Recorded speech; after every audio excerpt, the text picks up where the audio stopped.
যেই মুহূর্তে ইরানের মিত্র শক্তিগুলো যুক্তরাষ্ট্রে হামলার প্রস্তুতি নিচ্ছে, ঠিক সেই মুহূর্তে ট্রাম্পের যুদ্ধবিরতি ঘোষণা।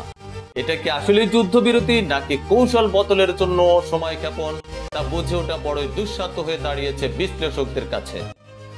কারণ এই যুদ্ধের মূলে রয়েছে ইসরায়েল, আর ইসরায়েল হলো একটি বিশ্বাসঘাতক ও কূটকৌশলী জাতি।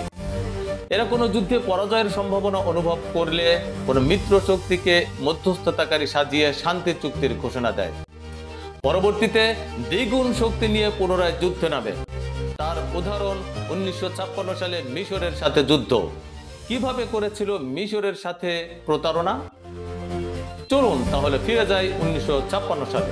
মিশরের প্রেসিডেন্ট নাসের সুয়েজ খাল জাতীয়করণ করতেই বেঁধে যায় ইসরায়েলের সাথে তুমুল যুদ্ধ। ইসরায়েল, ব্রিটেন ও ফ্রান্স মিলে গোপনে পরিকল্পনা করে মিশরের উপর আক্রমণ চালায়। যুদ্ধে যখন ইসরায়েলের পরাজয় নিশ্চিত হয়, ঠিক তার আগ মুহূর্তে ব্রিটেন ও ফ্রান্সকে দিয়ে শান্তি রক্ষার ডাক দেয়।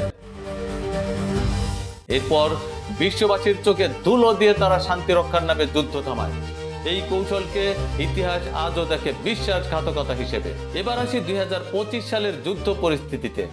ইরানের পরমাণু স্থাপনায় ইসরায়েলের হয়ে যুক্তরাষ্ট্র হামলা করে। ইরান পাল্টা জবাব দেয়। ইসরায়েলের বিরুদ্ধে লেবানন, ইয়েমেন, ইরাক, সিরিয়া সব জায়গা থেকে চাপ বাড়তে থাকে। আর ঠিক তখনই মাঠে নামে ট্রাম্প। যুদ্ধবিরতির ডাক দেয় ইসরায়েলের পক্ষে। আরো বিস্ময়কর ব্যাপার হলো, ইসরায়েল কিছু সময় আগেও যুদ্ধ চালিয়ে গেলেও হঠাৎ করেই রাজি হয়ে যায় এই বিরতিতে। এজন্য সুয়েজ যুদ্ধের ওই পুরনো চিত্র। 1956 সালে গোপনে আক্রমণ, পরে যুদ্ধবিরতির নাটক। 2025 সালে বড় ধরনের প্রতিশোধ এড়াতে হঠাৎ যুদ্ধবিরতির ডাক।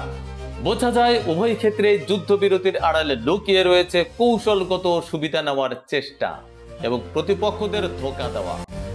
আজ ইতিহাস কি আবার নিজেকে পুনরাবৃত্ত করতে যাচ্ছে? ট্রাম্পের এই মধ্যস্থতা কি আসলেই শান্তির, নাকি এটি আরেকটি কৌশলগত বিশ্বাসঘাতকতা, যেখানে যুদ্ধ থেমে থাকলেও অন্যায় থেমে নেই?